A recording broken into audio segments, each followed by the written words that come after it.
Silent ground hook paragraph. 5 men crossed her fence on a Tuesday afternoon. Laughing, rifles up, like they owned the mountain. They did not own the mountain. She watched them on the trail camera footage that night, froze the frame, ran the plates. Wade Pruitt. 3 domestic violence arrests.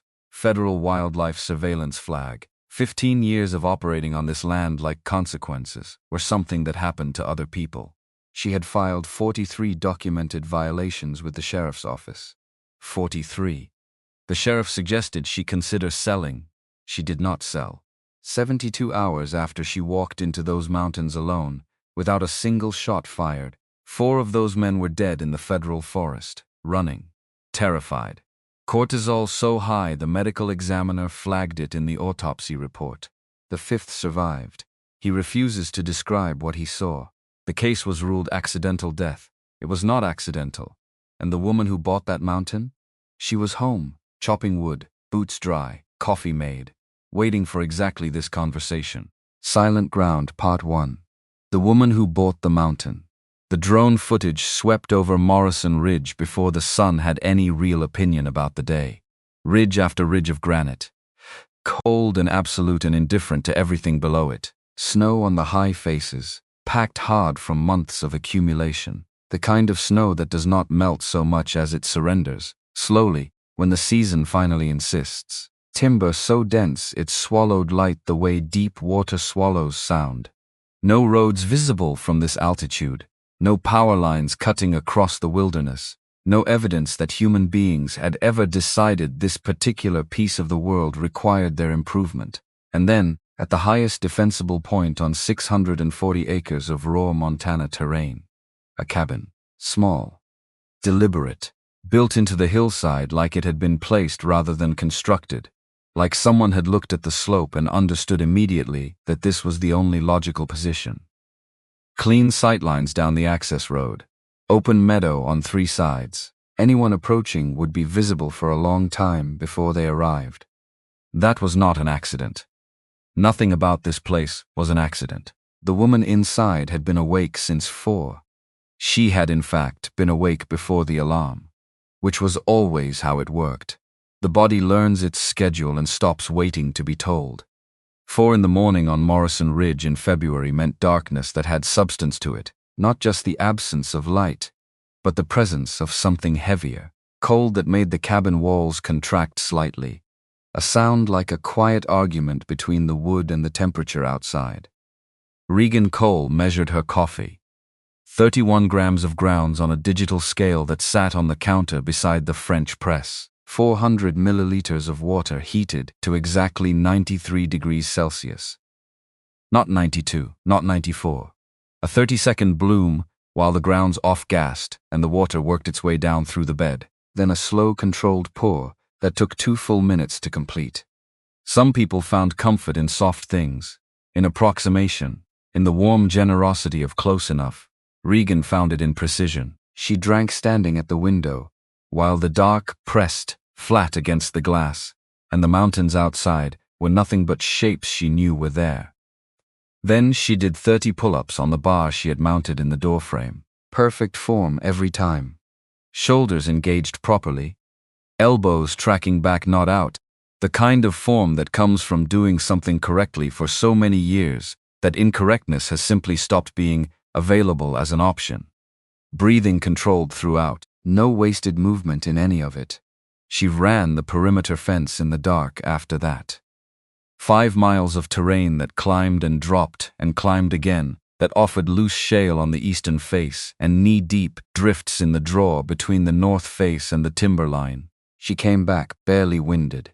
Cheeks flushed, boots wet to the ankle from where the snow had found its way past the gaiters along the creek crossing on the lower boundary. She changed her socks, dried the boots by the door, put on her jacket, and went back out with the weathered notebook and the camera. Because the run was exercise, the walk was work. Every 50 yards along her fence line, a metal post stood with a sign bolted at eye level. Professional grade, powder-coated steel, weather-resistant, rated for the temperature swings that a Montana winter could produce inside a single afternoon. The language was plain. Private property. No trespassing, violators will be prosecuted. She had installed every one of them herself in late October, working alone through cold that made her fingers go white inside the gloves, driving posts into ground that was already beginning to freeze at depth. She checked each one every morning. Not most mornings. Every morning. Because a fence that is not checked is not a fence. It is a suggestion, and suggestions were not what she was making. This morning, near the eastern ridge, where the game trail crossed the boundary and the timber came closest to the fence line, she found boot prints. 3 sets. Recent, based on the edge quality. She stopped without expression and documented them the way she documented everything. 4 photographs from 4 angles, the GPS coordinates embedding themselves into each image metadata automatically. Tape measure for stride length. Careful sketch of the tread pattern in the notebook. 2 pages of detail that someone watching would have found excessive. She did not find it excessive. She found it necessary. Then she moved on. This was day 141. She had been keeping count since the first trail camera captured the first violation in July. 6 months after she signed the papers on the property, and 6 months into the work of making this place what she needed it to be. The count was not obsessive. It was evidentiary. There was a difference, and she understood it better than most people would. Regan Cole had purchased Morrison Ridge 18 months ago. Cash, $412,000, wired from a Virginia Beach account in a single transaction that the title company had needed 3 separate phone calls to verify, because they had genuinely never processed a cash purchase of this size from a private individual. And they wanted to be certain they were not making a mistake. They were not making a mistake. The realtor had been honest about the complications. A man named Garrett, who had been selling rural Montana property for 20 years and had learned that honesty about problems saved everyone time in the long run. He told her that Poachers had been using the land for years, that the previous owner, a retired intelligence officer named Colonel Aldous Crane, had fought the boundary violations for the first several years of his ownership and then stopped fighting somewhere around year 8. Because the mathematics of the situation did not support continued effort. Too isolated. Too much terrain. Too few consequences available through the channels that were supposed to produce them. Regan had listened to all of this without expression. She asked 3 questions. Are the property lines clearly marked? Is the title free of liens? Can I close in cash within 30 days? Garrett answered yes to all 3. She signed the papers without negotiating the price. He had tried, gently, and with genuine curiosity rather than nosiness, to ask why a woman her age would choose to live alone on a mountain, 12 miles from the nearest neighbor, with no easy road access from October through April. She replied with a polite smile that contained no information whatsoever. He had stopped asking. People in the valley had tried for a while, and then they had stopped too. She drove into the nearest town once a month for supplies, paid cash, loaded the truck in a specific efficient order that minimized door openings. Left without small talk, she became part of the landscape. Present, unreadable, noticed the way weather is noticed. The cabin was spare in the way that certain people's homes are spare, not cold, not neglected, just stripped of everything that did not serve for function. A cot positioned so she could see both the door and the window without turning her head. The bed that had come with the property sat unused, still made with the previous owner's blankets. In the corner behind a stack of topo maps, the table was covered in the evenings with elevation contours penciled in. Sight lines calculated with a protractor and a straight edge, notes in the margins in handwriting that was small and consistent and never wasted space. Above the fireplace, a rifle, cleaned every Sunday morning. The action smooth. The barrel showing the clear bore light of something maintained past the point of practical necessity and into something that resembled devotion, or ritual, or the careful preservation of capability that a person intends to keep available even if they are trying very hard to believe they will never need it. And on the mantel, a photograph, face down. It had been face down since the first day she moved in. She had placed it there herself that specific way and she had not turned it over since. Looking at it cost something she was still calculating, something she had not yet figured out how to afford. Without losing other things, she needed more. So it stayed face down, and she worked around it, swept the hearth, stacked the kindling in precise rows, set her mug on the exact edge of the wooden surface where the grain showed a faint ring from months of the same placement. Did not look at the photograph. In late August, a Tuesday, the trail cameras caught the first truck. She was at the table when the alert came through. She opened the footage on the laptop, with the same calm attention she brought to everything, and watched it twice without changing expression. 3 trucks, actually, moving past the no trespassing sign at the boundary without any reduction in speed. Through the dusty windows of the lead vehicle, men with rifles were visible, the posture of people laughing, the easy comfort of people doing something they have done many times before and expect to do many times again. The timestamp read 4:47 p.m. The GPS coordinates placed the vehicles 9 miles inside her boundary. Not near the edge, 9 miles. She rewound the footage, watched it again, froze the frame on a license plate, zoomed until the registration was legible. Montana plate. She opened a channel that she was not technically authorized to access anymore. Technically, the account credentials had not been formally revoked, because the formal revocation required someone to file a specific form that no one had filed, and Regan had not volunteered the information that it might be worth filing. The results came back in 50 seconds. Wade Pruitt, 47 years old, professional hunting guide for 22 years. Licensed by the state of Montana. 3 arrests for domestic violence. First 2 charges dropped. Third produced a conviction. Sentence suspended. Current passive surveillance flag from Federal Wildlife Enforcement for suspect coordination of an illegal game meat distribution network operating across 3 state lines. She ran the second plate. Dale Pruitt, 55.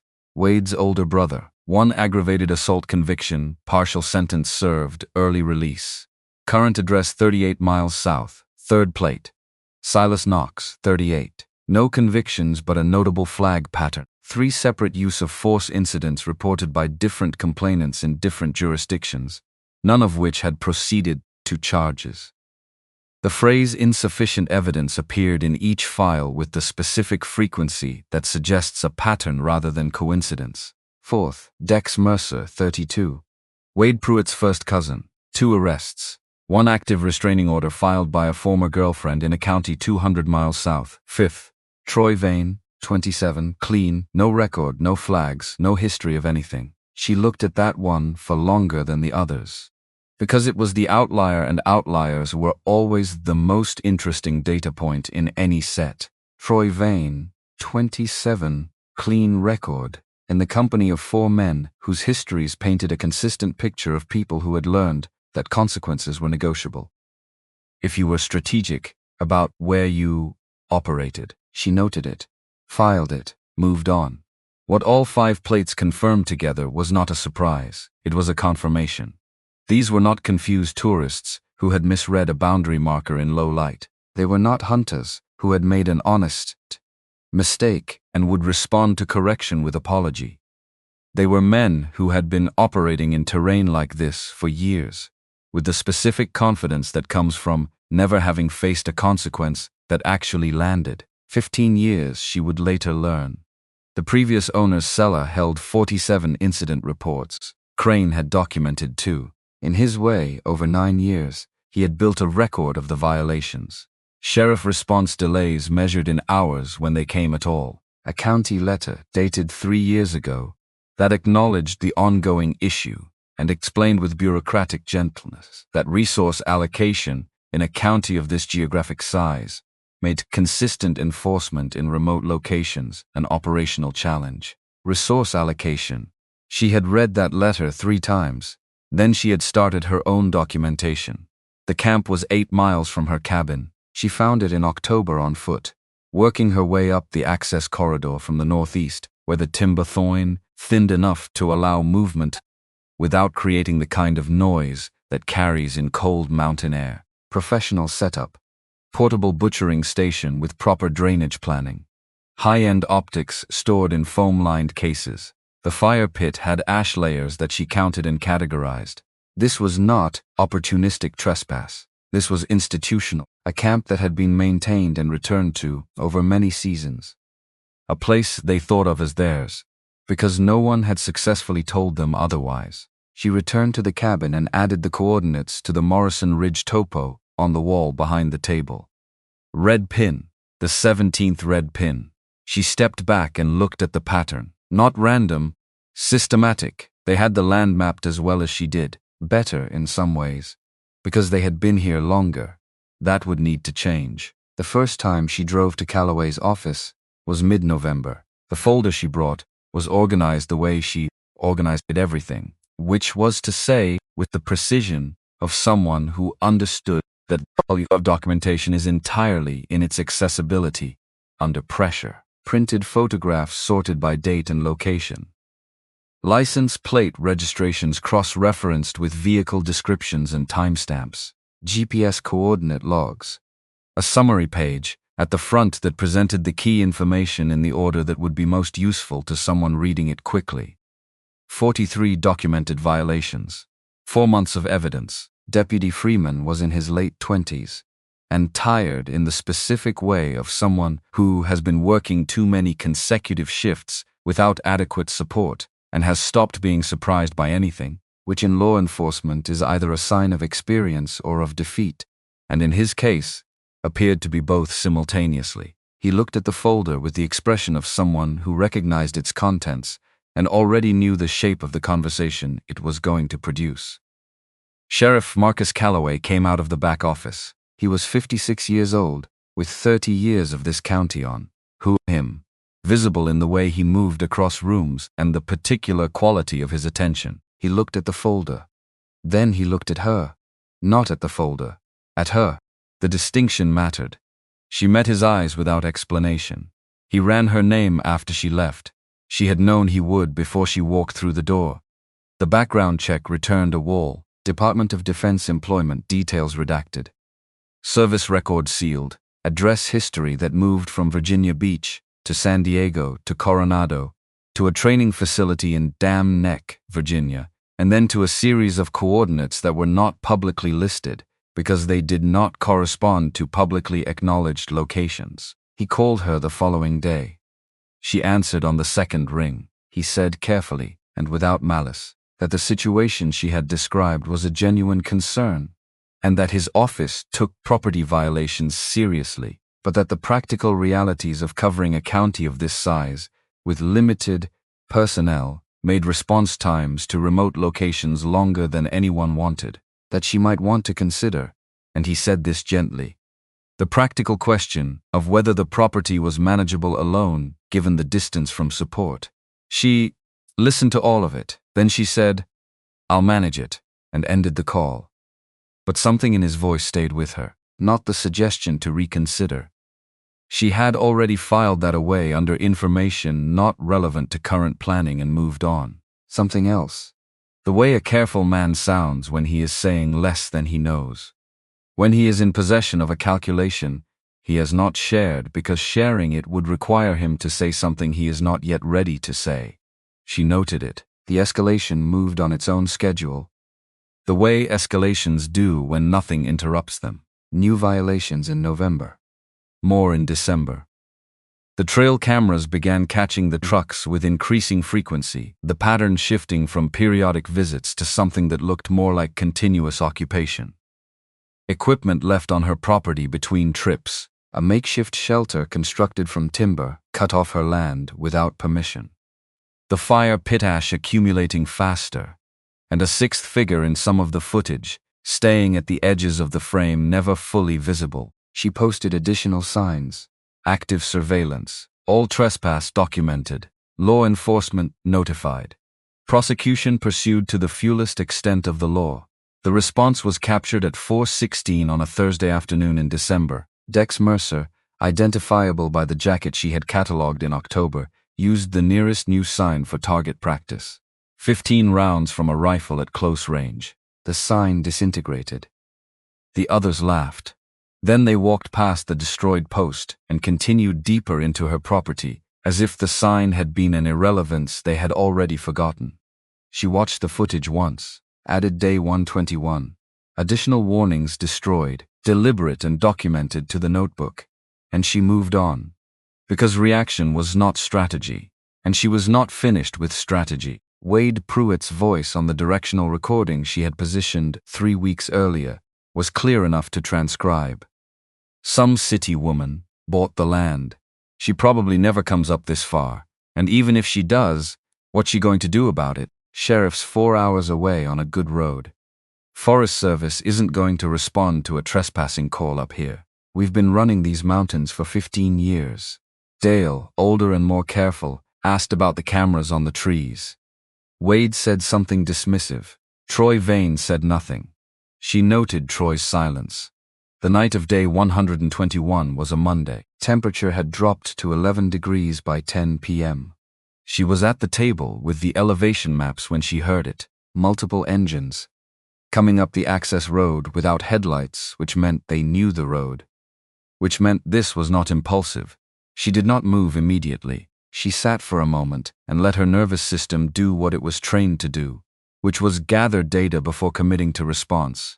The sound separated into 5 distinct engine signatures, all 5 vehicles. This was the whole group. The specific choice to come at night, without lights, directly to the cabin, rather than to the back country, represented a change in kind, and not just degree. They were not poaching tonight. They were making a statement.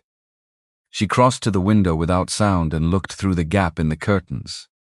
5 vehicles, spotlights rigged to the bed of Wade's truck and aimed directly at the cabin windows, the kind of setup that required advanced preparation.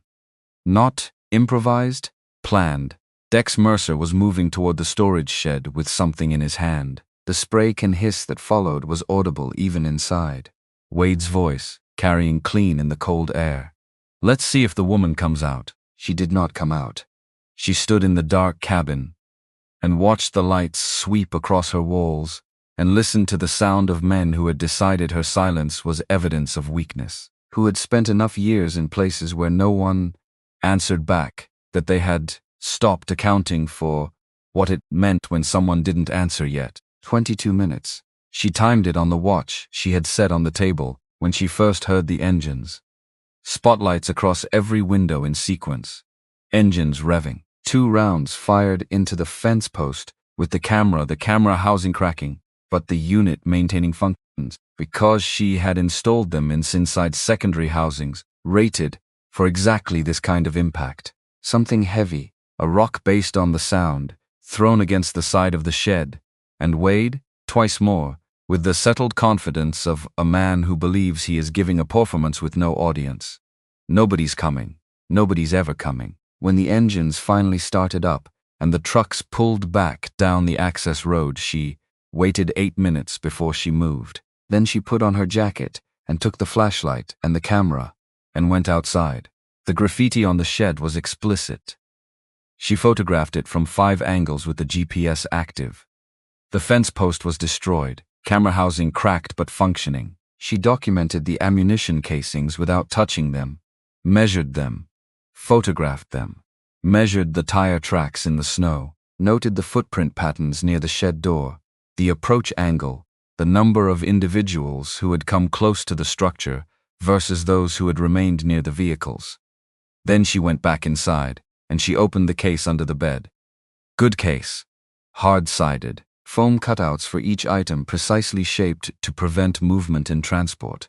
She had packed it herself, in Virginia Beach, in the final week before she drove north. Night vision monocular. Range-finding binoculars with ballistic calculator. Handheld GPS unit accessing a satellite network that civilian equipment did not reach. A pack already loaded with 3 days of provisions, because she had packed it a week ago, when she understood the direction this was moving. And the tactical vest, faded, worn at the shoulders, where the pack straps had worked the fabric for years across terrain that had not been kind. On the left chest panel, the insignia was still visible if you knew what you were looking for. A seal trident. She looked at the rifle above the fireplace. held her eyes on it for a full, deliberate moment. Then she lifted the vest from the case and put it on. It still fit. Of course it still fit. She had not let herself change that much. The adjustment was automatic, the buckles finding their positions, without her having to think about it, muscle memory older than her time on this mountain, and more reliable than anything she had learned since. She sat at the table with the vest on and the maps in front of her, and she thought. Not planning yet. Thinking first. Letting the situation be what it was before deciding what it required. The photograph on the mantel was behind her. She did not turn around. Maya Holt had been 31 years old on the last morning of her life. From Savannah, Georgia, a laugh that could be heard from 2 positions over, the ability to read a crosswind at 800 meters better than anyone Regan had ever worked alongside, which was saying something specific about a very specific world. She brought terrible instant coffee to every Overwatch position they had ever shared, in a battered thermos with a broken hinge on the lid, because she said the awfulness of it kept her sharper than good coffee would have. 3 years together, not one failed mission. The 48 hours, before the 90 seconds that ended everything with a part no one ever talked about. The waiting on that rooftop in Raqqa, the destroyed hospital, the city below them still burning in places, the intelligence on the guard rotation that had to prove out before the window opened. 2 full days of the kind of stillness that the work demanded. Cold at night, heat by afternoon, the discipline of a body trained to become furniture while the mind stayed completely alive. Maya talked in the long, still hours about the restaurant she was going to open when she was done with all of this. A small place, nothing fancy, the kind of place where the regulars had their own tables and the menu changed with the season. And people came back because they were comfortable, not because they were trying to impress anyone. You'd be a terrible waitress, Regan had said. You're too honest. I'd be the owner. I'd hire people nicer than me. And what would you call it?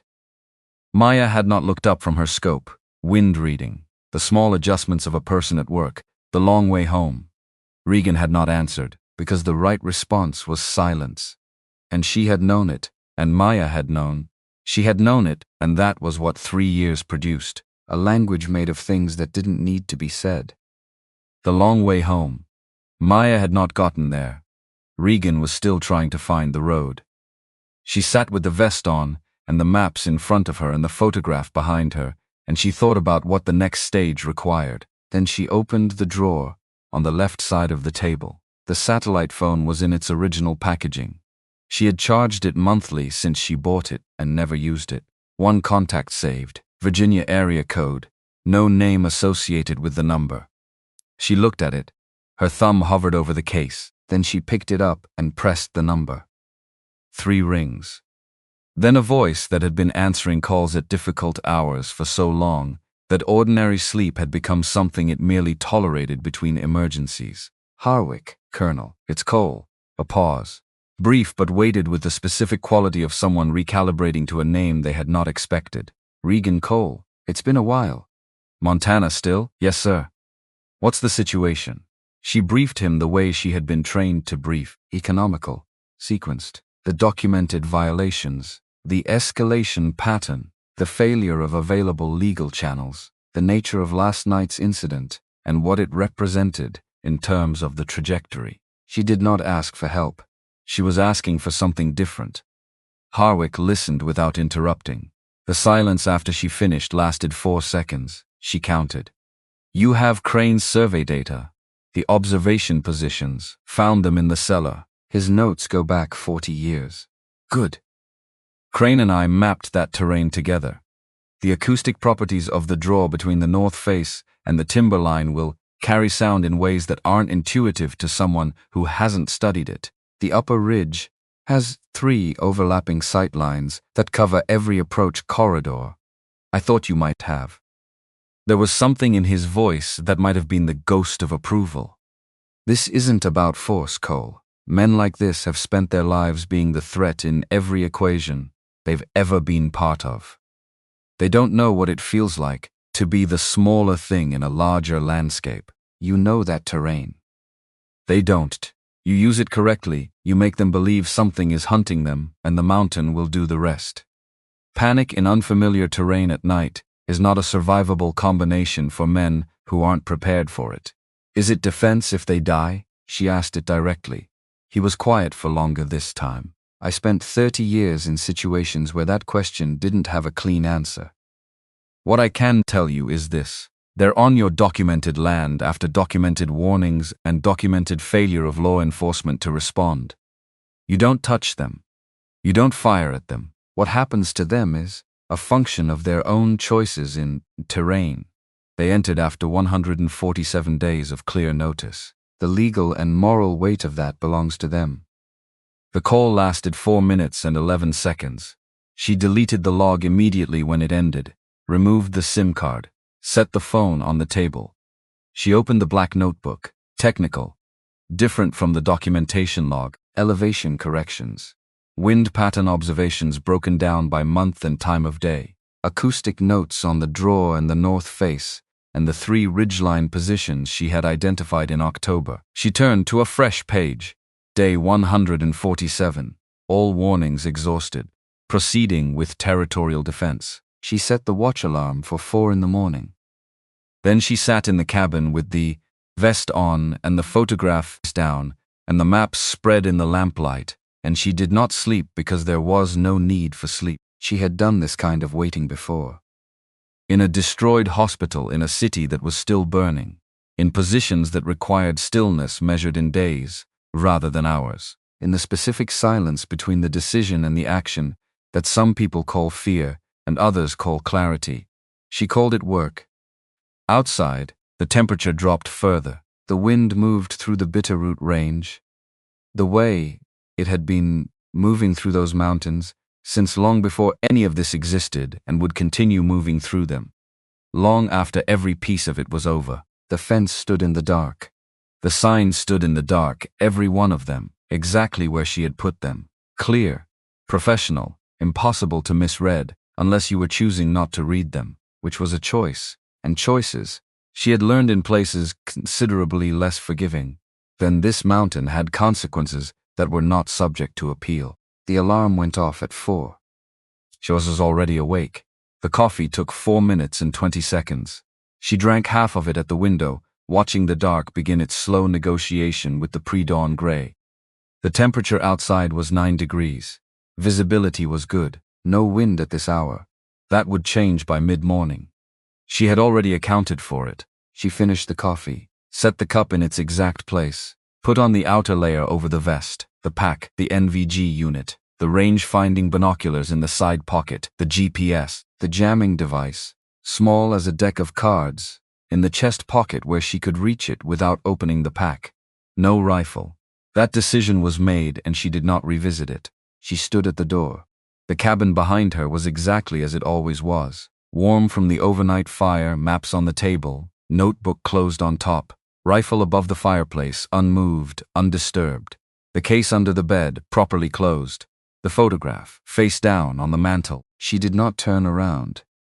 She opened the door, stepped out into the dark and the cold and the specific silence of a mountain at 4 in the morning when nothing has yet decided to move. And the mountain took her. Without sound, without ceremony. The way it takes everything it knows, the way it keeps everything it is given. The fence stood behind her. The sign stood behind her.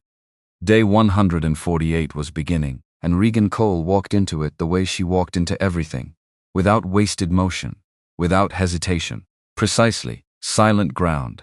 Part 2, 72 hours, she was gone before the light came. Not running, not hiding, moving the way she had always moved when the work was real, which was to say she moved like water finds its level, without urgency, without wasted motion, with the quiet certainty of something that has already decided. The pack weighed 31 pounds. She had weighed it 3 times before loading it.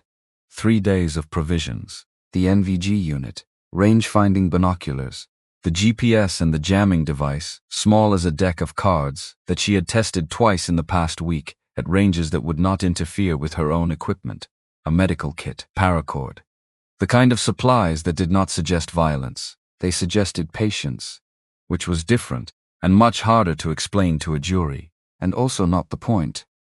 No rifle. She had made that decision at the door, and she did not revisit it in the tree line. Because revisiting decisions after you had committed to them was how you died in places that did not forgive hesitation. And this mountain, for all its beauty, for all its silence, was not a place that forgave hesitation. She had learned that in the first month. She had been grateful ever since. The access road fell away behind her as she climbed toward the north face. She moved through the timber without a light. Didn't need one. She had walked this terrain in darkness enough times that her feet knew the ground before her eyes confirmed it. The root here, the drop there, the place where the slope shifted from pine needle to loose shale and required a specific placement of the foot, inner edge down, weight transferred slowly. She knew this mountain. More to the point, the mountain knew her. By the time the first gray light appeared on the eastern peaks, she was already on the ridgeline. 1,500 feet above the cabin, 3 miles from the camp Wade Pruitt had established in her timber, she settled into a position she had identified 6 weeks ago.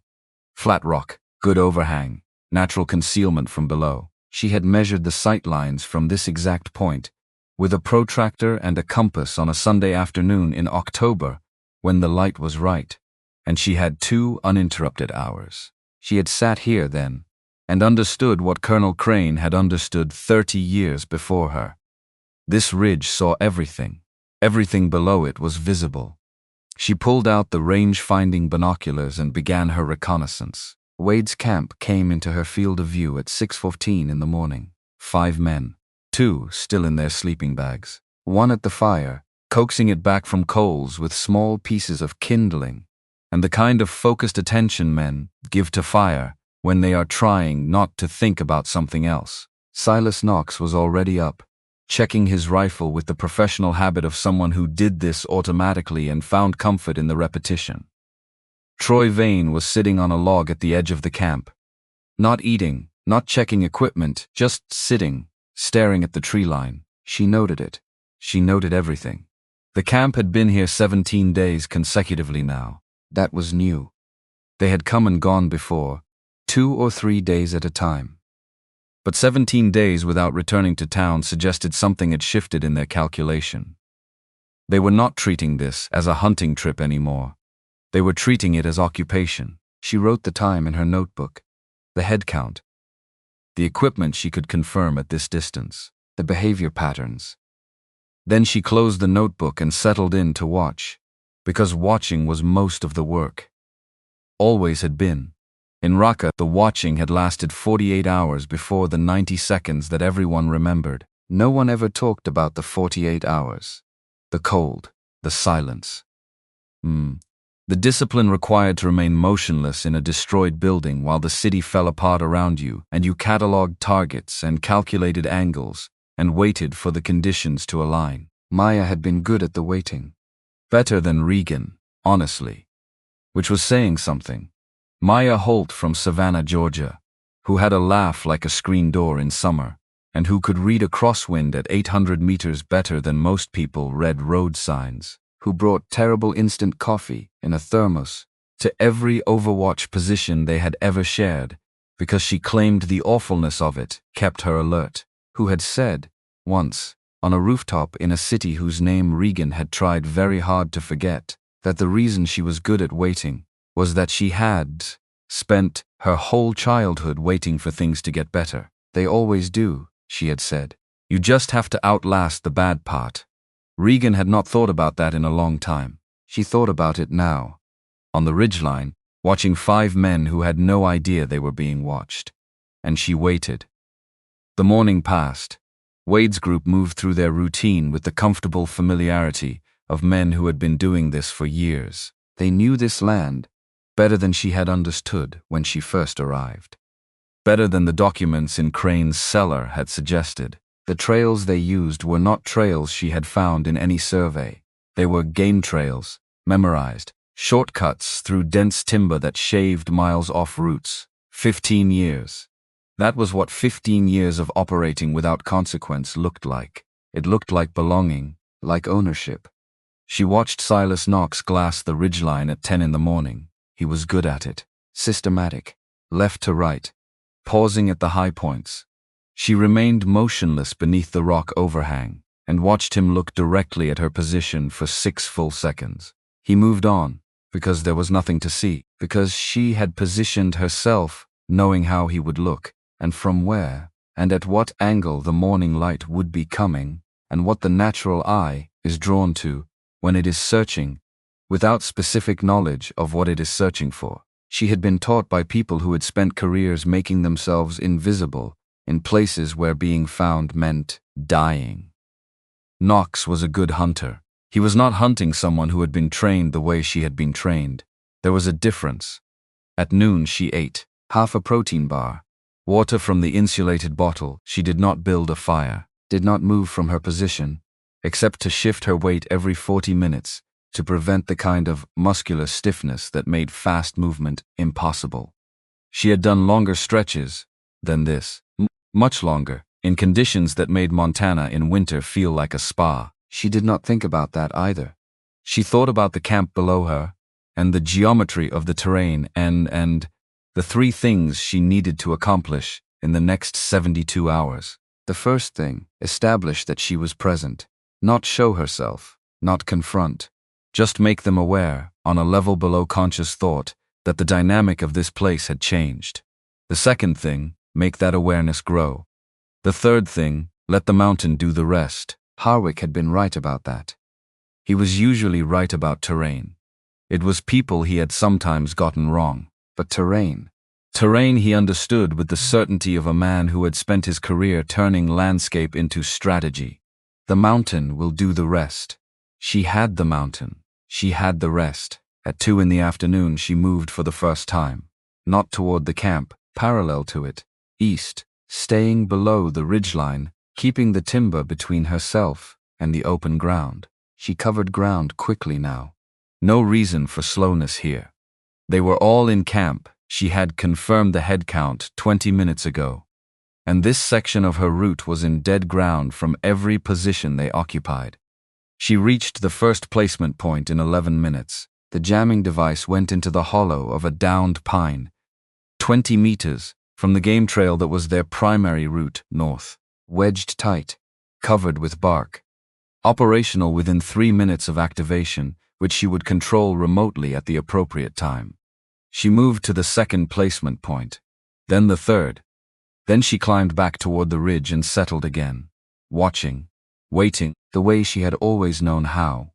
The first night of the 72 hours was clear and very cold. Regan moved in it like she had been made for it, which in a certain professional sense she had been. The NVG unit turned the darkness into a green-lit world of perfect detail. She could see the camp from the eastern approach now, closer than she had been during the day, much closer. The fire had burned down to coals. 2 men in their tents. Wade at the folding table with a headlamp, looking at maps.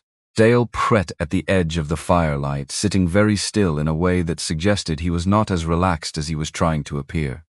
Silas Knox was on watch. He was standing at the northern edge of camp, with his rifle slung and his headlamp off, which meant he was at least taking the pretense of security seriously. He scanned methodically. Good discipline. She gave him credit for that. She gave him credit, and then she moved around him, through the trees to the west, along the ground, under the branches, the kind of movement that produced no sound, that would carry over the pop of cooling fire, and the wind in the upper branches, and the small night sounds of the forest that had already filled every silence. She reached the equipment cache at the edge of camp. Silas Knox was 14 meters away. She could hear him breathing. She spent 11 minutes at the cache, working slowly, no sound. Hands that had done fine motor tasks in conditions that would have destroyed most people's dexterity, moving with the practiced efficiency of muscle memory. When she was done, she moved back the way she had come. 14 meters. Knox never turned. She was back on the ridge before midnight. She allowed herself the other half of the protein bar and a full liter of water and 6 minutes of horizontal rest with her eyes open. Then she was back to the binoculars, watching, waiting for morning. Because morning was when it would start. At 3:14 in the morning, Silas Knox woke every other man in the camp. She could see the disturbance from the ridge. Headlamps coming on. Voices she could not hear at this distance, but could read in the body language. Knox standing over his pack, pointing. Wade crouching down to look. Dale taking 3 steps back, which was interesting. She watched Dale take those 3 steps. Noted it. The magazines for Knox's rifle had been removed from his ammunition pouches during the night. While he stood watch and listened to the forest and saw nothing. Every round had been extracted and stacked in a neat line on the flat rock beside his sleeping pad. The magazines were set beside them. Everything was there. Everything. Not stolen. Not destroyed. Not even made unusable. Just moved. With precision. In the dark, while the best man on watch, they had walked the perimeter 20 feet away. The message did not need to be written down. Ta kate da ziet tutka kak ngui. Ta chontkum. Chua she watched the camp for another hour. The body language evolved through several distinct phases. Confusion first, then something approaching disbelief. Because disbelief is more comfortable than the alternative. Then a longer and uglier phase that she recognized as the internal negotiation men do when reality is presenting them with information that contradicts what they have decided is true about themselves. Wade was in that third phase, the longest. He stood at the edge of the firelight for 11 minutes without moving. Then, he picked up the magazines, began reloading them with the practiced hands of a man who had been handling ammunition since childhood. His hands did not shake. She noted that too. Men whose hands don't shake when they should be shaken are either very controlled or very committed. Both were worth paying attention to. Dawn came to Morrison Ridge the way it always did, without drama, without permission. The peaks went from black to gray to the first hard gold of high-altitude winter sun, and the shadows pulled back across the valleys below like something retreating from the light. Regan ate breakfast, half ration again. She had planned the calories carefully, enough to maintain operational capacity, not enough to make her slow. Below her, the camp had been awake since 3:14. Nobody had gone back to sleep. The second day had a different quality from the first. The first day, they had been men doing what they had always done in a place they had always done it. Moving through familiar terrain with the confidence of ownership. The second day, they were men in a place that had started asking questions they didn't have answers for. She could see it in the way they moved, the checking, the pausing at the edge of the timberline before entering it, the headlamps that had gone back on by 9 in the morning in the full daylight. Because the full daylight, apparently, no longer felt sufficient. Troy Vane did not go more than 20 feet from the center of camp. She watched him make that decision in real time. He walked toward the tree line with a water container, and then stopped at the edge of the timber, and stood there for a long moment, and then turned around and went back. He knew. Not what exactly, but he knew something had changed. Something about this place. Something about the morning light and the way the shadows fell, and the fact that nobody had any explanation for what had happened to Knox's magazines in the night. He went back to the fire and sat down, and Regan watched him choose that, and filed it away with everything else. Dex Mercer was the problem. She had anticipated this. The profile she had built over 4 months of observation had marked him as the volatility risk, impulsive, ego-invested, the kind of man who responds to fear by escalating into aggression, because aggression feels like control, and control is the only thing that makes the fear manageable. At 11 in the morning on the second day, he fired his rifle into the tree line, not at anything specific. At a sound he thought he heard, or at a shape in the shadows, or possibly at nothing at all except the unbearable pressure of not knowing. The shot cracked through the basin and echoed off 3 different ridge faces before it died out.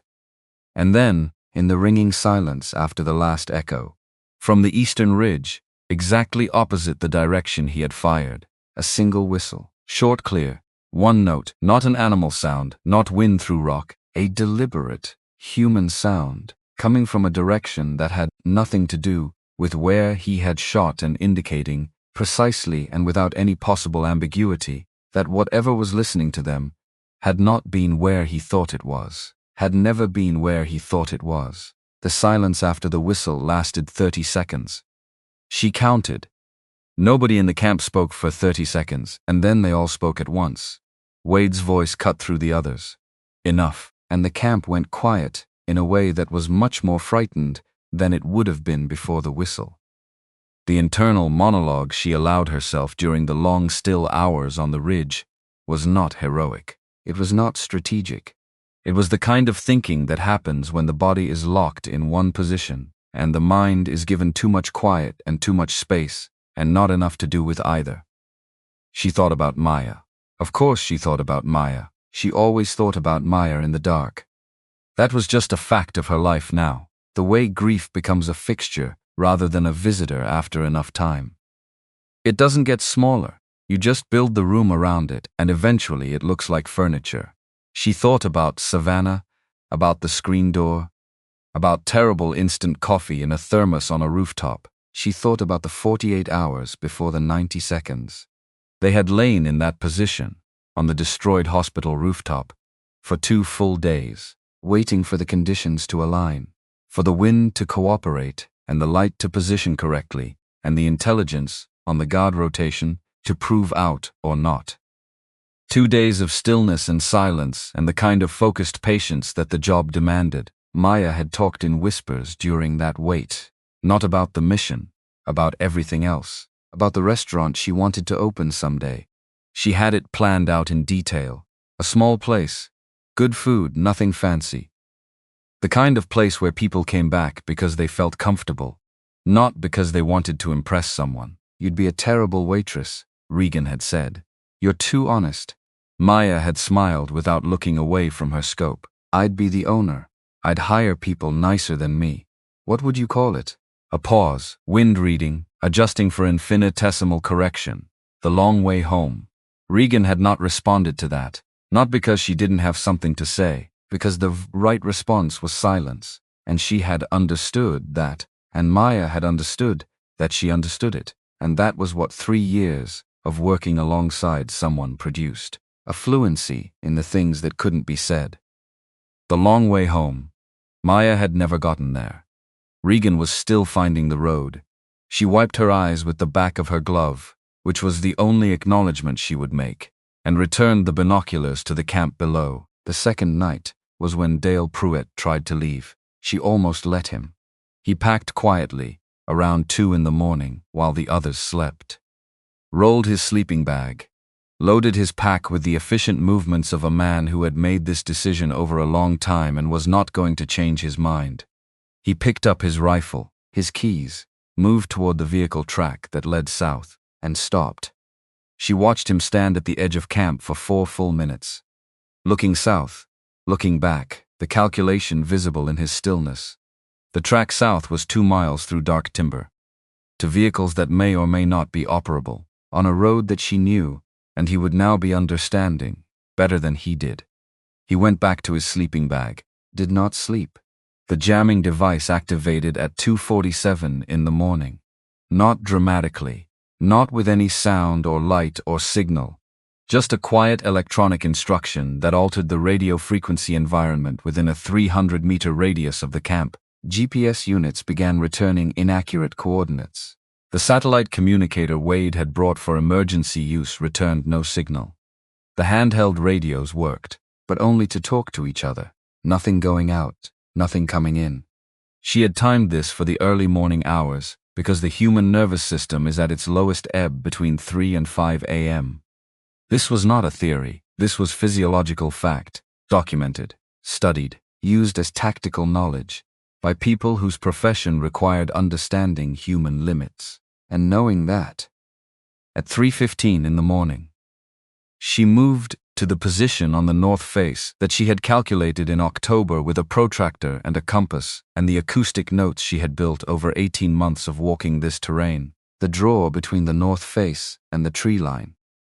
The place where sound moved in ways that weren't intuitive to someone who hadn't studied it. She had studied it.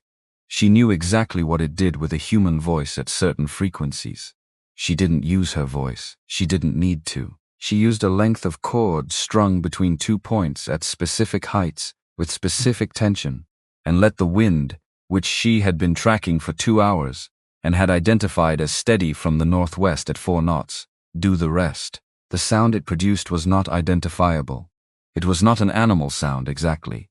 It was not a mechanical sound. It was something in between, coming from a direction that the terrain made impossible to locate accurately, traveling in a way that seemed to shift its origin point as it went.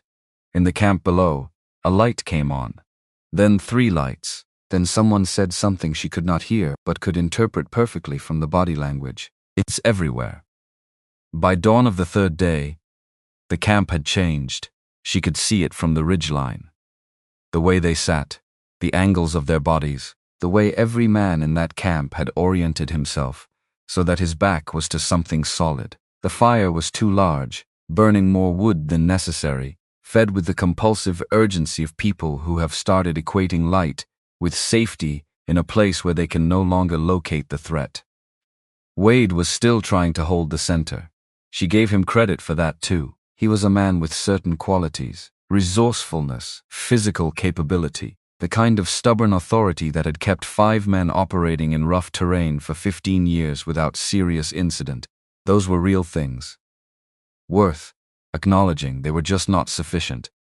For this, he moved around the camp with his jaw set and his eyes scanning, projecting confidence, trying to project confidence, saying things to the other men in a low voice that she read as reassurance even without hearing the words. But Silas Knox was standing at the northern edge of camp, and he was not scanning the tree line anymore.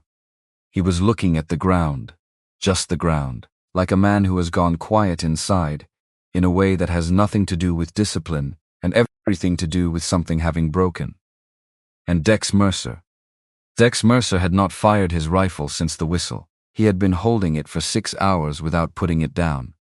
Not using it, not aiming it at anything, just holding it, the way a child holds something familiar when the familiar things have stopped being enough. Troy Vane was sitting on the log again, the same log as the first morning. But he was not looking at the tree line now. He was writing. She watched him write for 40 minutes. In a small notebook, the cover dark, pencil moving across the pages with the focused urgency of someone recording something that felt urgent to record. He wrote, and he crossed things out, and he wrote again. And, at one point, he stopped with the pencil against the page and looked up at the ridge above him, not at her specifically, at the ridge. But for a moment, in the way that sometimes happens between a person being watched and a person watching, the quality of his gaze was different from the others. Like he understood something. She lowered the binoculars for a moment, raised them again. He had gone back to writing. She filed it away. The move to the upper cache site took 40 minutes in the afternoon. She went wide, through the section of the Morrison Ridge timber that she had mapped in the first month, and that she knew contained 3 natural blind spots from the camp's position, and she reached the rock shelf above the north face by 3:15 p.m. This was the last prepared position, the one she had built 6 weeks ago and visited twice to confirm the sight lines. She had left something here. She had left it deliberately, because at some point in the next 12 hours, she had calculated that Wade Pruitt specifically would make this climb. He was not a man who would let the ridgeline stay, unknown to him, indefinitely. His pride wouldn't allow it. His tactical instinct, such as it was, would demand that he account for the high ground. He would come up here, and he would find what she had left. The veil of camouflage fabric, folded precisely, military fold, the kind you learn, and then never forget, because the habit of precision runs too deep. The range-finding binoculars, positioned on the natural rest of a boulder, aimed with geometric exactness at the center of the camp below, and the paper, weighted down with a stone. 1 number. She had written it in her careful, small handwriting on a sheet torn from the documentation log. The same log she had showed to Deputy Freeman in November, the same record that now existed as printed copies in 3 separate locations because she had learned, in another life, never to keep evidence in only one place. The number of documented violations. Not a threat, not a demand, Just a number that said everything that needed saying. I counted. I have always been counting. I was here before you knew I existed. She climbed off the ridge and moved to the position she had selected for the final hours. And she waited. At 5:47 p.m., Wade Pruitt came up the north face alone. She watched him from 200 meters, through binoculars, as he climbed with the certainty of a man doing something he had decided to do, and was going to finish regardless of what he found. He was a good climber. Efficient. He knew how to read slope. He reached the rock shelf, stood there, looked at what she had left. She watched his face through the binoculars. She was not close enough to read expressions precisely, but she could read the body, the way it changed, the shoulders first, then the neck, then the particular stillness that comes over a person when the information they are receiving is refusing to be processed by the frameworks they have been using. He picked up the paper, looked at it, set it back under the stone, stood there a long moment. Then he turned and looked at the binoculars, positioned where she had left them, pointed at his camp. He looked at them for what she estimated was 20 seconds. Then he looked out at the ridge, across the terrain. At nothing specific and everything general, she remained motionless. He didn't find her. He wouldn't. But he found something more useful than her location. He found understanding. He climbed back down to camp faster than he had come up. The third night collapsed the last of it. She did not have to do much. By then she barely had to do anything at all. Because Harwick had been right, completely and specifically right in the way that 30 years of hard experience in terrain like this tends to make a person right about certain things. Fear has a logic, and the logic of fear, once established, does not need feeding. It feeds itself. She moved once at 11 p.m. through the eastern timber toward the camp. Not close. 200 meters. Enough to observe. The fire was enormous, 3 times the size it needed to be. The wood they were burning was structural timber trim they had broken from her fence line, which she noted and added to the documentation she was maintaining even now. Even here, because habit is habit, and you do not turn off the documentation instinct after 4 months of building the record. All 5 men were awake. All 5 men were around the fire. Nobody was watching the perimeter, because nobody wanted to be away from the fire, because the fire was the only thing they trusted anymore. She watched them for 20 minutes, then she moved back through the timber toward her position on the ridge. And, at 12 minutes past midnight on the third day, something broke. She heard it rather than saw it. A voice, raised, not words she could make out, but the specific pitch and cadence of panic crossing the threshold into action. Then movement, multiple bodies, multiple directions. Then running. The sound of people running through dense timber in complete darkness. Darkness is distinctive. It's not the sound of someone moving with purpose through familiar ground. It's the sound of pure, kinetic, undirected flight. The crash of undergrowth. The snap of branches at chest height and face height and every height, because someone running in blind panic does not duck, does not navigate, does not find the gaps. They run. And the terrain that she knew did not accommodate running. Not at night. Not by people who did not know it. She listened from the ridge. Counted the directions. 4, possibly 5 separate noise signatures, moving in 4 different directions, none of them south toward their vehicles. South was the rational direction. South was the road. South was the only option that ended somewhere other than deeper and higher and darker. They went north, east, northeast. One signature, possibly Dale, moving west before it corrected and turned north as well. She listened until the sounds diminished, until the forest absorbed them. Until there was nothing's left on the ridge except the wind and her and the stars that had been there before any of this and would be there long after. She sat for a long time on the cold rock, not in triumph, not in relief, in something quieter than either, something that did not have a clean name. The specific emotional register of a person who has done a necessary thing and is now alone with the knowledge that it was necessary, and the separate knowledge that necessary is not the same as simple. She thought about Maya. You just have to outlast the bad part. She had outlasted it. She thought that was probably true. The mountains was very quiet now. The kind of quiet that meant nothing was moving in it, that she hadn't accounted for. She allowed herself to breathe, really breathe. The kind that comes from the bottom of the lungs rather than the top. The kind that you hold for a moment and then release slowly, feeling something in the chest that you have been bracing against for days or weeks or years, finally have permission to let go, just for a moment, just this one breath. Then she picked up her pack, checked her equipment, started back down toward the cabin. The access road was empty in the gray pre-dawn light, no tracks from any direction except the old ones, frozen into the mud from days ago. She walked the fence line on the way back, out of habit, out of the same bone-deep routine that had brought her out every morning for 18 months, regardless of weather or temperature or the state of her interior life. Every fence post standing straight, every sign intact, every boundary exactly where she had put it. She reached the cabin at 4:53 in the morning, unlocked the door, went inside. The space was exactly as she had left it, the maps on the table, the notebook closed on top, the rifle above the fireplace, unmoved, undisturbed, the photograph, face down on the mantel. She set her pack against the wall, removed the tactical vest, folded it carefully, put it in the case under the bed, closed the lid, put the kettle on. 31 grams of grounds, 400 milliliters of water. She stood at the window while it heated and watched the pale dawn come over Morrison Ridge, the peaks going from gray to the first thin gold, the shadows pulling back, the valley below coming into definition slowly, the way everything does when the darkness runs out of reasons to stay. Beautiful. It had always been beautiful here. That had not changed. That would not change.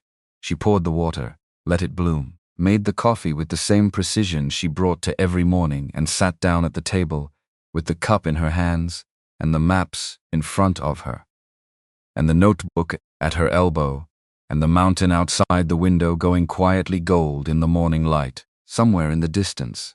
On a frequency she was not monitoring, an emergency radio signal began to transmit, broken, frantic, the sound of people who had run out of directions and were trying to find one more.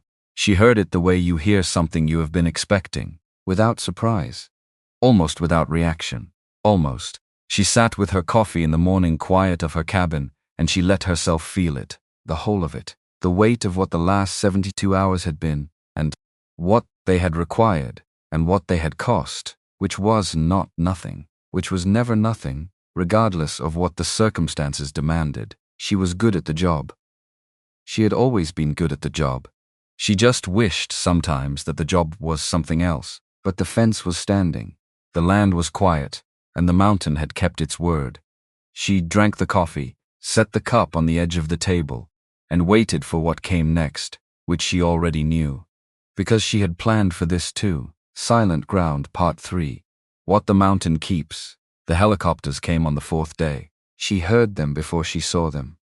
The specific percussion of rotor blades against cold mountain air, the sound bouncing off the granite faces in ways that made direction difficult to determine for someone who did not know this terrain.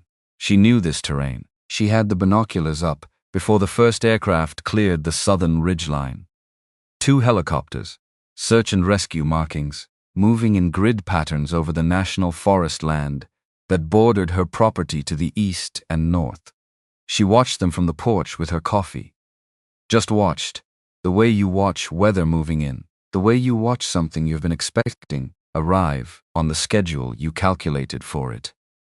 She went back inside and washed her cup, dried it precisely, set it back in its place on the shelf. Then she put on her jacket and went out to chop wood, because the wood needed chopping, because the routine was the routine, and because when Marcus Calloway's truck came up her access road 40 minutes later, she wanted him to find exactly what she intended him to find, which was a woman doing ordinary work on her own property on an ordinary morning.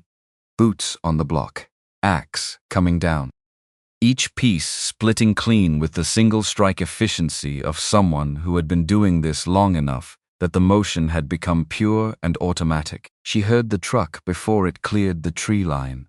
She kept chopping. He parked at the edge of the clearing and got out slowly. Alone, no Freeman, no backup. Just Calloway in his heavy jacket with the sheriff's star on the chest, and the 30 years of this county visible in the way he moved across uneven ground. Careful, economical, not a young man's movement, and not trying to be. She set the axe down when he was close enough, wiped her hands on her jeans, did not look surprised, because she wasn't. He stopped a few feet away and looked at her for a moment without speaking, the way a man looks when he is doing a real assessment and not a performative one, taking in the details, the dry boots by the door, the rifle case visible through the window, closed, undisturbed, the clean porch, the methodical stack of firewood against the north wall, each piece the same size, the rows geometrically even. The woman who had clearly been here doing this for some time. "We're looking for some missing hunters," he said. She nodded. "I heard the helicopters." 5 men. Last known location was somewhere in the high country. Their families called it in 2 days ago when they stopped making contact. She walked toward the cabin door, and he followed her inside. The space was exactly what it always was. Spare, organized, maps on the table, the notebook closed on top of them, the documentation log visible on the cover in her handwriting, the rifle above the fireplace in its case, the latches closed, everything in its place. She opened the laptop without being asked, pulled up the folder labeled Trespass Documentation, and clicked through the files methodically. The timestamps going back 4 months, the GPS coordinates, the license plate registrations, the photographs taken with precise framing and lighting that spoke of someone who understood how to build a record. She pulled up the harassment footage from day 121. Calloway leaned forward as it played, the spotlight sweeping her windows, the sound of the spray can, the engines revving in the dark, the voice. "Let's see if the woman comes out." He watched it twice without speaking. Then he straightened up and looked at her. "You filed a report in November. I filed 3 reports. November, December, January. I brought documentation to this office on 2 separate occasions." He looked at the folder she had placed on the table beside the laptop. Physical copies. Photographs printed and organized with the kind of systematic care that courtrooms appreciate. He looked at it for a long time. "Did you see them leave your property?" She met his eyes. "I stay inside when trespassers are on my land, for my safety," which was true, which was completely and specifically true, and answered the question he had asked and nothing more, and left no space for follow-up that she hadn't already accounted for. He asked to search the property. She said she would prefer a warrant, but if it would help locate the missing men faster, she was welcome to cooperate. He could look anywhere he needed to. Also the correct answer. Also exactly right, because it was the answer of someone who had nothing to hide, or who had prepared with sufficient care that there was nothing to find. And those 2 things looked identical from where Calloway was standing, and he knew it, and she knew he knew it. And none of that changed anything. Freeman came in through the door, 20 minutes into the search. He had checked the outbuildings, the shed, the storage, lean-to on the north side. He had the expression of someone who had expected to find something and hadn't and wasn't sure what to do with that. She watched him look at the case under the bed when Calloway asked her to open it. The tactical vest, the NVG unit, the range-finding binoculars, the GPS, everything where it should be. Everything with the specific undisturbed quality of objects that had not been used recently, or that had been returned to their places with sufficient care that the difference was undetectable. Freeman picked up the documentation notebook, flipped through it. 4 months of careful entries, each one dated, each one precise, and the last entry, day 147. Vandalism occurred, cleaned and documented. Law enforcement unable to respond. He set it down. "You keep detailed records," Calloway said. "When people ignore your boundaries, documentation matters. I learned that in the service." He caught it immediately. The way a careful man catches a detail that tells him which drawer to open. "You served." "I did." "What branch?" "Navy." There was a pause. The specific quality of pause that exists when a question is being selected with care. "What did you do in the Navy?" She met his eyes. "My job." The silence after that had weight. He thanked her for her cooperation, told her to call if she saw or heard anything. She said she would. She watched his truck go back down the access road and disappear into the timber. Then she went back to chopping wood. Because the wood still needed chopping, and because the routine, now more than ever, was the thing that kept everything in its right place. Calloway sat in his office that night and did not go home. Freeman left at 8. The dispatcher went to her own desk. The building went quiet, in the way county buildings go quiet after hours, the heating system talking to itself, the fluorescent lights doing what fluorescent lights do. He opened his laptop, started with what he had. The background check that had returned a wall.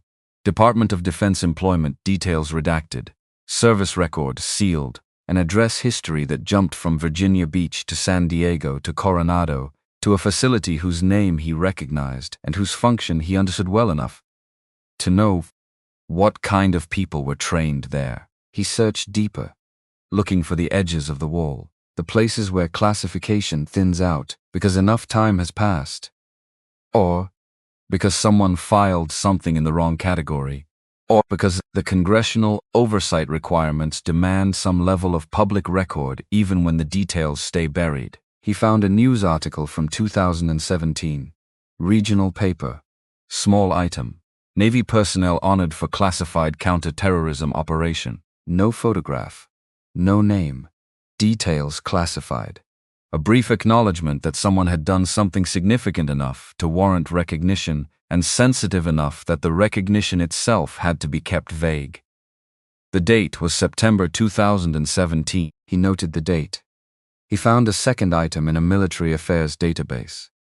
Navy to conduct operational review following classified extraction mission.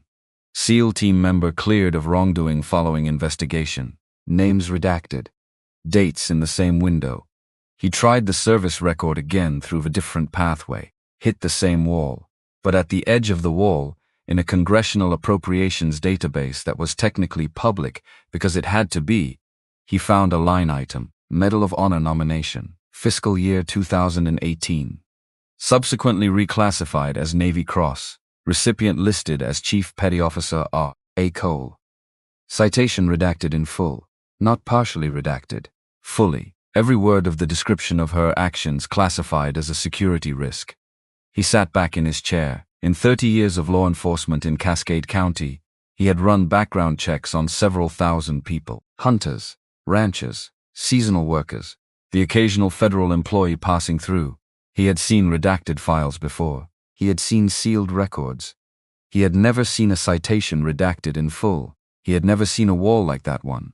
He stared at the screen for a long time. Then he closed the laptop, looked at the map on his wall, Morrison Ridge, the red pins he had added to his own copy of the terrain map, based on the search team's reports, where the vehicles were found, where the dogs had tracked and then lost the scent, the pattern of it, the specific directionality of the tracks in the snow that the lead tracker had described to him on the radio that afternoon. They were running, the tracker had said, not walking, not hiking out, running. Stride pattern is too long, too deep. These men were in full flight, away from the Grace property, into federal land, into terrain that was brutally unforgiving in the dark. He looked at the map for a long time. Then he turned off the light and drove home. The search operation that followed was the largest in Cascade County in 11 years. Teams from 3 neighboring counties, 2 helicopters with thermal imaging.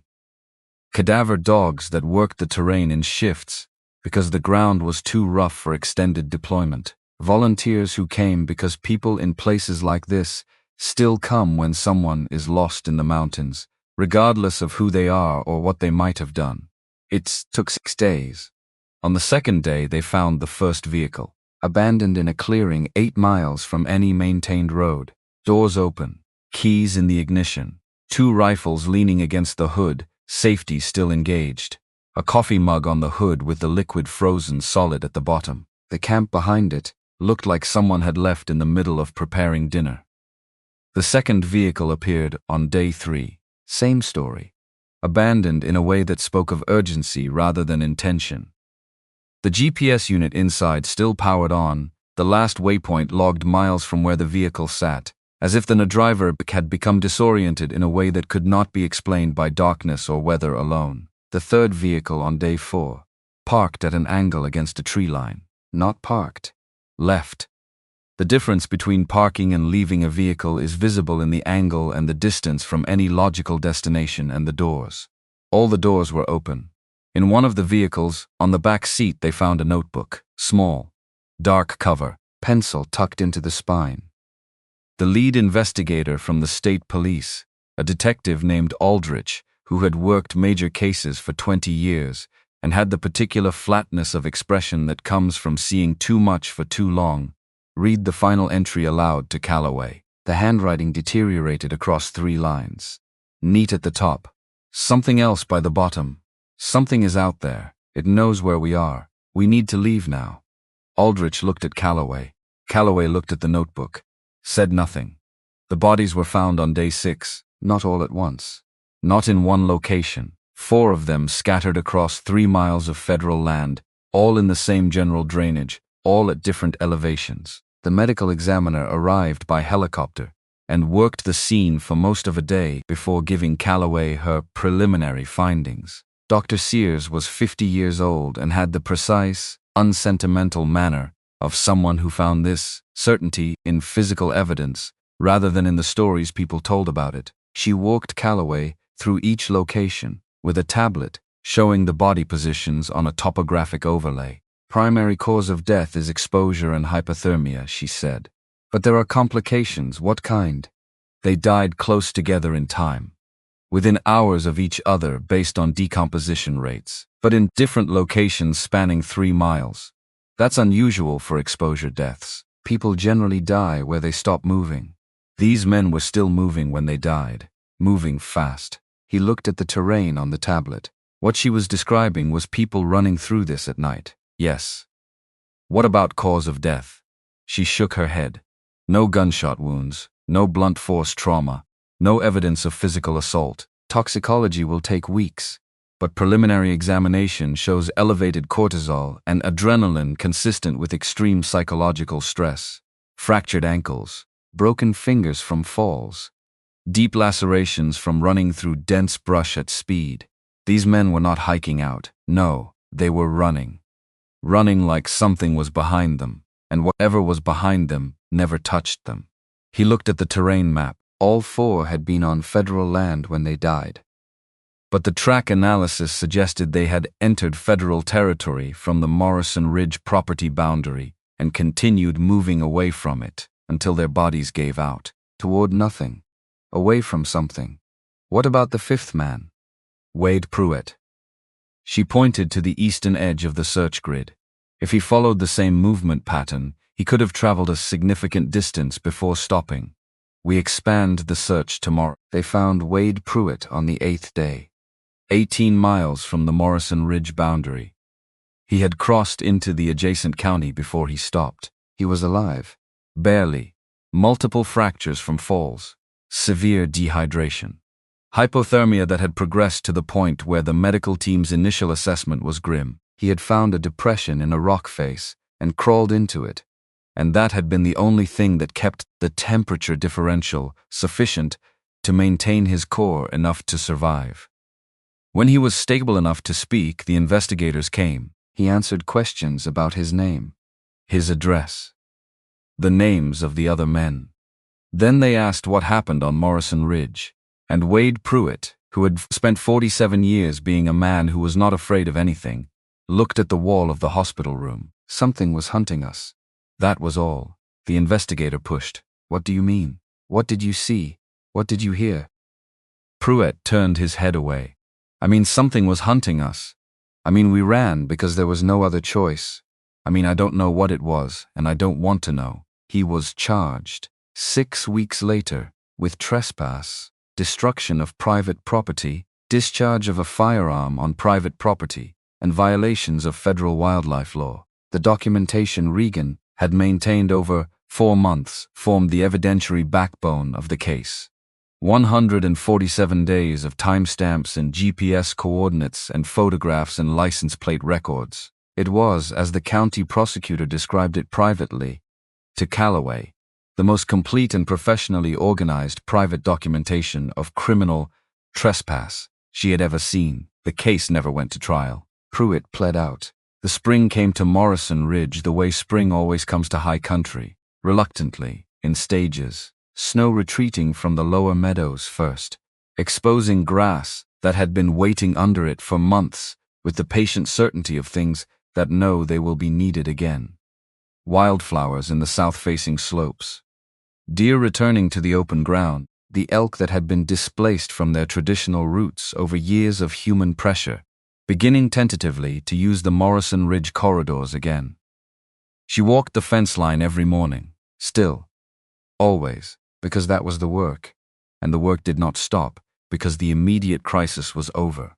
The work was not a response to crisis. The work was just the work, but something had changed. The boot prints that had crossed her boundary lines for 4 months were gone. The trail cameras showed hunters approaching the fence line, reading the signs and turning back. Not with resentment, not with challenge, with the specific body language of people who have received information they intend to take seriously. Some of them photographed the signs, documentation of their own compliance. 2 of them, on separate occasions, stood at the fence line for a long time before turning away. The quality of that standing was something she recognized. The recognition of a boundary that means what it says, the adjustment of assumption that comes when a person realizes, perhaps for the first time, that some lines are not negotiable. At a fence post on the eastern boundary, someone had added something she had not put there. Spray paint on the wood below the official sign. Crude, uneven, 3 words. She means it. Below that, in different handwriting, 5 men didn't listen. She stood at that post for a long time. She did not remove the additions. She did not paint over them, because they were accurate, and because they were doing work she had not had to do herself. The letter from the Cascade County Fish and Wildlife Commission arrived on a Tuesday in late April, typed on official letterhead, signed by 3 commissioners, formal language expressing gratitude for her cooperation in efforts to reduce illegal hunting activity in Sector 7. The first full calendar year without a documented violation in the sector since the commission began keeping records. She read it twice, set it on the table next to her coffee, thought about what it meant to be thanked for buying a piece of land and defending it, thought about the 43 documented violations that had preceded this particular letter, thought about a lot of things. The truck came up the access road on a morning in early May, when the light was the particular gold that high country gets in spring, the kind of light that makes you understand why people have always found mountains worth living near, worth defending, worth returning to. She recognized the truck. She set down the axe. Calloway got out slowly, alone again. No Freeman, he was carrying a box, which was new, and he had the expression of a man who has made a decision and is committed to it, which told her this was not an official visit. He came up the steps, set the box on the porch railing, did not speak immediately, just stood there for a moment looking at the fence line, the signs, the camera housings on the trees, taking in what Morrison Ridge looked like in the spring when nobody had crossed a boundary in months. Peaceful, he said finally. She waited. He reached into the box. What he placed on the porch railing was a frame, Navy Cross, officially mounted. The citation visible behind the glass, the redacted sections showing as black bars across the document, but enough visible, enough to say what it needed to say, for extraordinary heroism in combat operations, for actions under fire that resulted in the successful extraction of 9 civilian hostages, for demonstrated valor in the face of overwhelming enemy forces. "How did you manage this?" she said. Her voice was quiet. "I know some people, made some calls. The Navy keeps track of its decorated personnel. Enough time has passed that they were willing to release this for display purposes with appropriate redactions." She looked at the medal for a long moment. The frame was good work. Professional. Someone had taken care with it.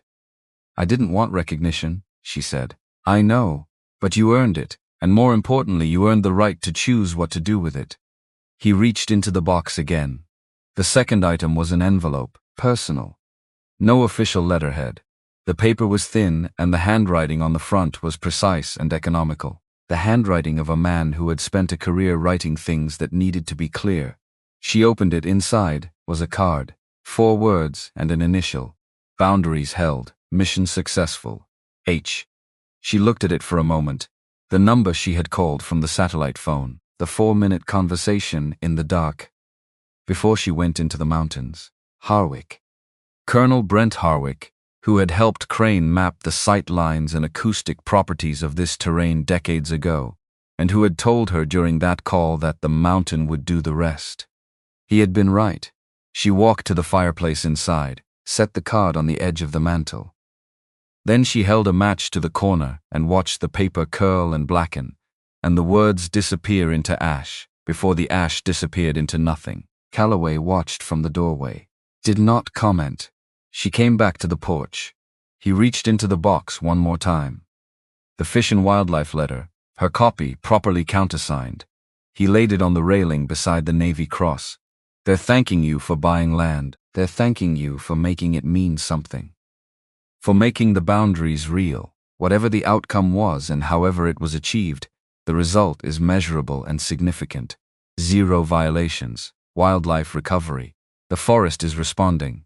They can't say what everyone knows, but they can say thank you for the outcome. She looked out at the fence line, the signs standing straight in the spring light. The trail cameras steady on their mounts. Her property, all 640 acres of it, spreading out in every direction into terrain that she knew as well as she had ever known anything. He asked the question then. The one she had known was coming. The one she had prepared for the way she prepared for everything. Did you do anything that caused their deaths? She looked at him. Not away. Not at the fence line or the mountains or the middle distance. Directly at him. I defended my property within the law. I never discharged a weapon at another person. I never made physical contact with anyone. They chose to enter my land after 147 days of documented warnings and at least one direct incident of harassment and property destruction. She paused. What they chose to do with their fear after that was their decision. Not mine. He looked at her for a long moment. The medical examiner ruled accidental death, he said finally. Exposure. Poor decisions in difficult conditions. That's the official finding. That's what every file says. That's what every report will say, for as long as those reports exist. She said nothing. He picked up his box. The case is closed. Freeman wanted to push. I told him to look for something to charge. He couldn't find anything, because there was nothing to find. She watched him go down the steps. He stopped at the bottom, turned back. Those men, he said.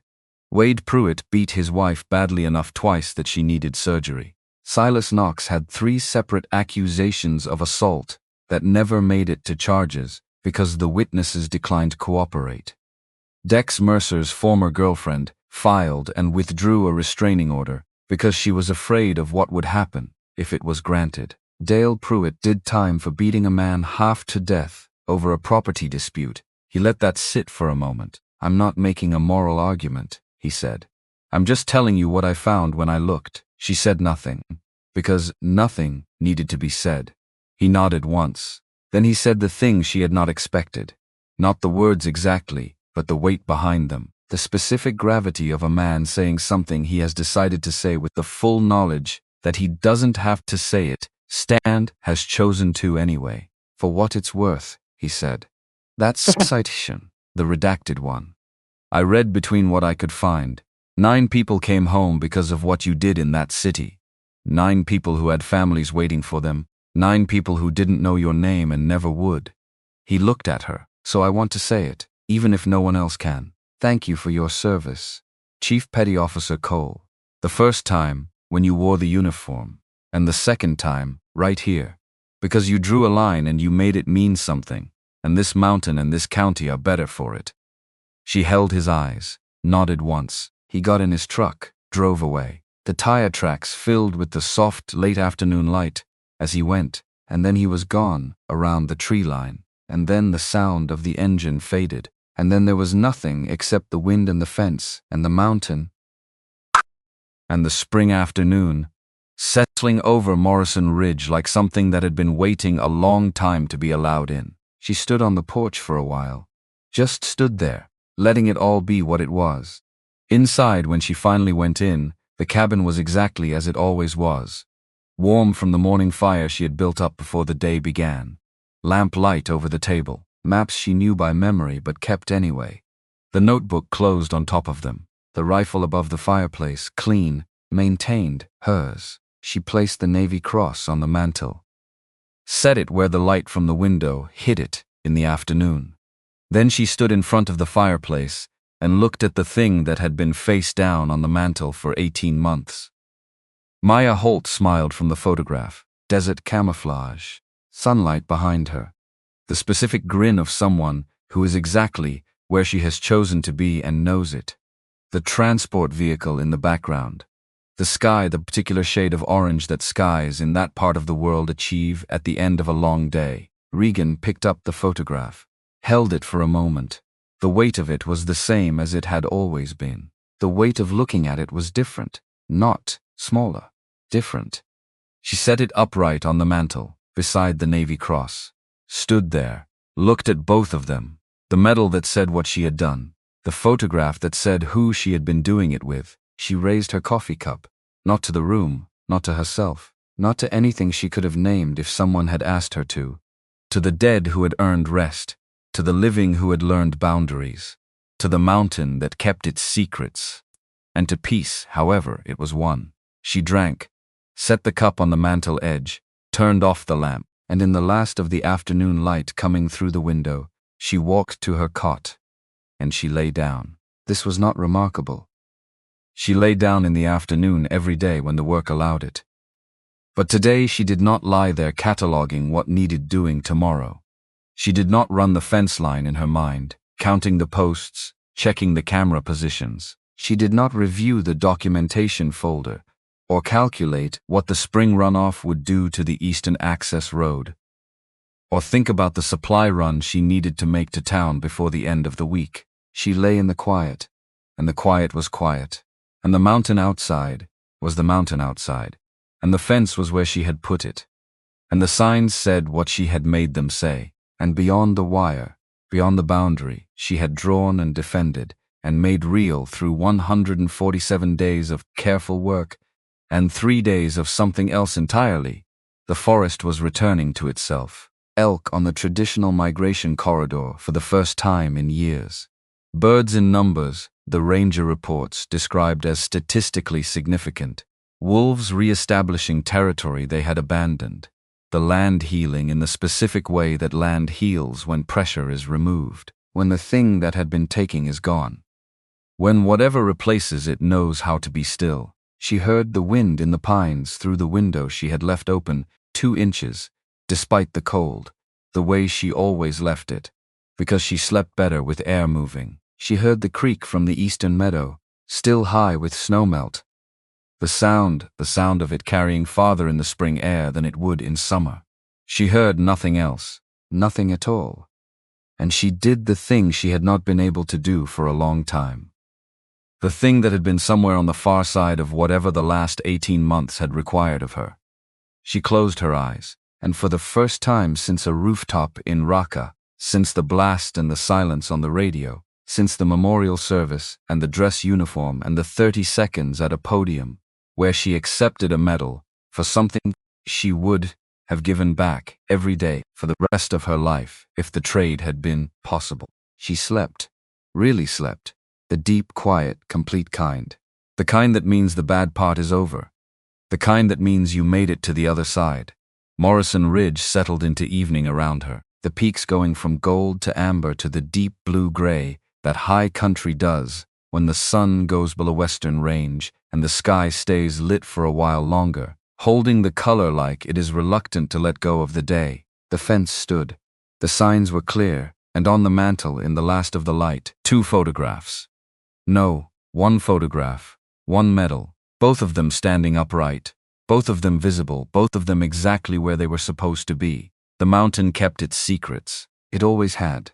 It always would. And the woman who had bought it for the silence had found something she had not known she was looking for when she signed the papers and paid the cash and drove up the access road for the first time with everything she owned in the bed of a truck and the photograph of her dead friend face down on the passenger seat beside her. She had found that silence could be a thing you build, not a thing you find. That peace is not the absence of the hard thing. It is what comes after the hard thing when you do not run from it, when you walk out into the dark with everything you have and you use the ground you know, and you trust what you were made to know, and you hold the line, and you hold it, and you hold it, until the mountain remembers what it is for, until the land knows your name, until the fence means what you need it to mean. And then, one morning, you come home, and you set the photograph upright, and you sleep.